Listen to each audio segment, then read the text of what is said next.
What is up, guys? I'm the Unnamed guy, and today we're taking a look at the Xiaomi Mi TV stick. Big shout out to Xiaomi for sending this over for review. Like always, all opinions are my own. So I've been using the Xiaomi Mi TV stick for a little over 2 months now, and I'm trying to figure out exactly who I should recommend this product to.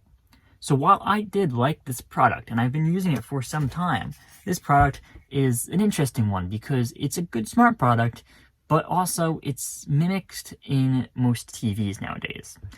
So, I have a smart TV, so over here it's TCL. Most people have a smart TV. You go into Best Buy now and you're really only going to find smart TVs. Most of them have, or all of them honestly, have some kind of smart connection to them. They have YouTube, they have the internet, they have all this stuff. And that's exactly what this stick does. It adds features that, if you already have a smart TV, seem to already be there. So there's a few positive features about this that my smart TV does not have, like, for example, Google Assistant for searching. But in the long run, most of the features are mimicked. So who is this device for? That's my big question.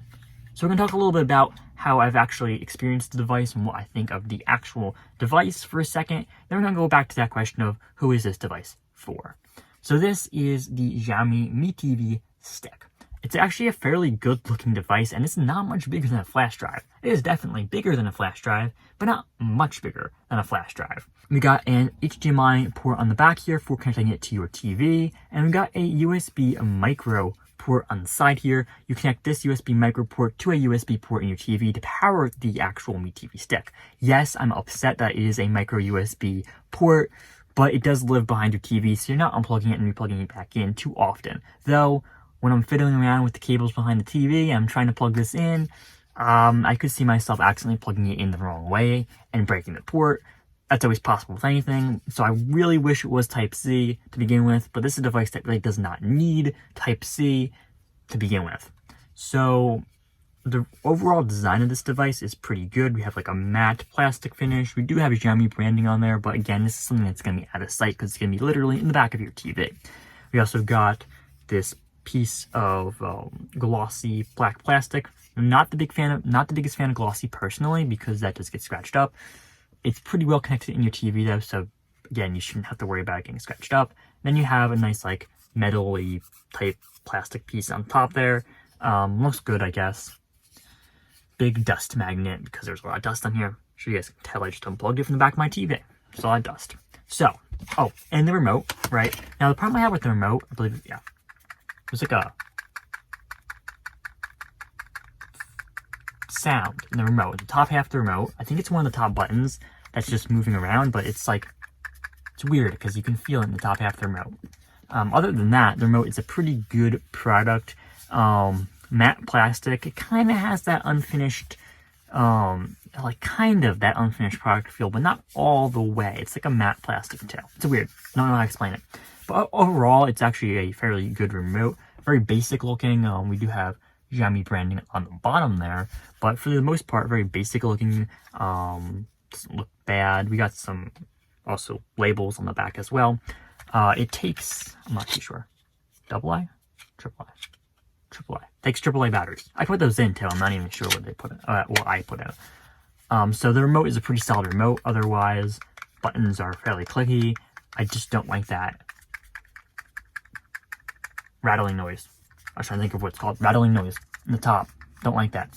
Other than that, it feels pretty solid. You do have your Google Assistant button on top, which you can talk to the TV and input commands, kind of like talking to Google Assistant. Well, just like talking to Google Assistant, because you are talking to Google Assistant. And then you have the back button and menu buttons and all those kinds of things to control the actual stick. So overall, this is a good device. You know, you're getting pretty much what you need with this device. You do have access to all these services on this device, but like I just said, that's not too rare if you have a smart TV. These are not uncommon services, and also Android TV is found in some TVs. So let's talk about who this device is for. So for its price point of $50, this is actually fairly inexpensive as it goes for a smart TV product. I mean, some, others do hover around that $50 price point as well, but this is a fairly inexpensive device to buy if you're looking to add smart features to your TV Or if you want to have the Google Smart Features experience from Android TV, right? Some people, maybe they use Google a lot. They want to have Assistant. They want to have, all the YouTube and stuff integrated in the way Google wants them integrated in. Also, they want to be able to connect with their phone properly and all that kind of stuff. So maybe you're interested in the Android TV experience, right? And that's the person I'd recommend this to. Either someone who does not have a smart TV, they have a regular TV and they want to make it a smart TV, or to someone who wants the Android Google TV experience.